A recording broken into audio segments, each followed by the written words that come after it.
Have you ever dreamed of becoming a coach, but you're afraid that nobody will buy your coaching service? Well, I've helped over 300 coaches go full-time and grow their coaching businesses, some with zero coaching experience. So in this video, I'm going to show you how simple it actually is, so you can understand that not only is it possible to make a living from being a coach, but you can even earn 10 times more. In fact, it's so easy, I'm actually going to show you how you can start your coaching business in the next 4 hours. First, I need to show you the hidden mindset block that's stopping you from actually becoming a coach and how to fix it. And I see this every single day. People watch others start, they see people post content, they see people sign clients, while they stay stuck just dreaming about it.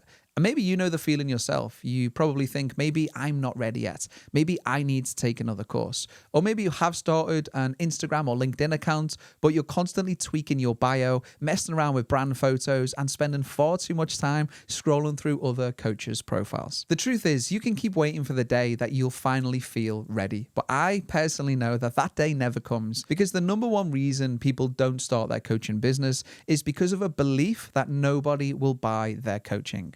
That's the lie that keeps most people stuck. And listen, I get it. When I started my coaching business, I struggled with this too. I used to lay in bed thinking, what if nobody buys my coaching? What if people say it's too expensive? And what if people judge me?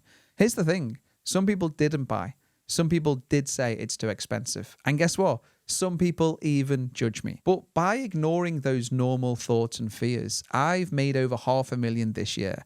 I've helped well over 500 clients, hosted in-person events, bought my dream car, and even paid off my nan's mortgage. So starting my coaching business completely changed my life. And it can completely change yours too if you let it. But something that's important to remember is that success didn't happen overnight. And starting is a huge step, but it's just the first step. And if you want to understand what you need to do to build a successful coaching business, then I need to tell you about the book that got me to start my coaching journey, Shoe Dog by Phil Knight. So when Phil Knight started Nike, it wasn't a global brand. It wasn't even called Nike. It was actually called Blue Ribbon Sports. It consisted of him, a handful of Japanese shoes, and the trunk of his car. And for 7 years, the business barely survived as he worked as an accountant to pay the bills. Banks rejected him, shipments got lost, and his own manufacturer even tried to cut him out. But Phil didn't quit. He kept refining the product, building relationships, and focused on improving the brand one small step at a time. Now, it took nearly a decade before Nike became a household name, and even then, it was built on a mountain of setbacks. And that's exactly what it's like when you're building a coaching business too. You can be doing everything right, and still it feels like nothing is working. That's the part that most people can't handle. The long stretch where success feels miles away. And I've been there, it's tough. But reading Shoe Dog, it taught me two things. Firstly, it made me realize that if I don't try, I'll never know. Secondly, it taught me one of the hardest truths about business. Building a business will test your patience, your confidence, and your ego. It's the exact same with a coaching business. Unfortunately, it's going to take longer than you think and want. But if you don't quit, you cannot lose. And that's how you build the kind of success that actually lasts. And here's the best part.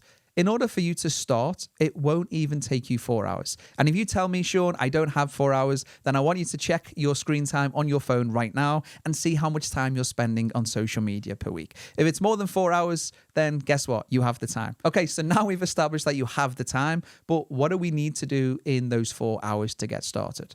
Well, let me just show you the first 3 steps that you need to start in order to turn your coaching idea into execution. Step 1. You need to start with your own transformation. Before you start looking outward, I like to tell people to look inward. So just ask yourself these 3 questions. What's a challenge that I have personally overcome? What pain do I understand better than most people? And what would I be excited to help someone else fix? So that's it. That's your foundation, because the best person to help another person out with a problem is someone who's already solved that problem. And if you're thinking, Sean, I haven't done anything of significance, it might not be perceived as significant to you, but it might be to someone else.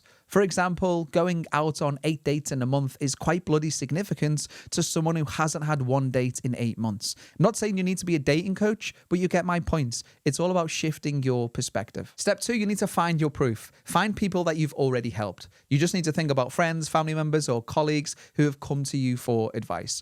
So who did you naturally help without charging them? Who listened, who took action, and who actually got results?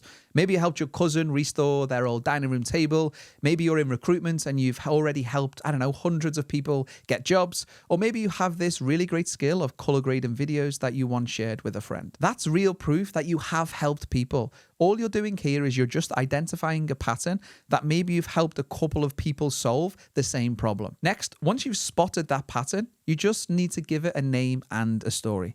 So describe one real person who represents that group. For example, James is 32, stuck in a 9-to-5, wants to start his own business because he feels like he's meant for more, but he doesn't know where to start and he's tired of wasting his potential. This is step 3, and we call it creating your first client profile. Because if you can connect with one person deeply enough, you'll attract hundreds more who see themselves in that story. That's it. That's all you need to do to start becoming a coach. But if you're someone who's already watched so many videos on starting your coaching business, but haven't actually executed it yet, I know why this is happening. So if you click this video here, I'll give you one simple action that you can implement today to fix it easily.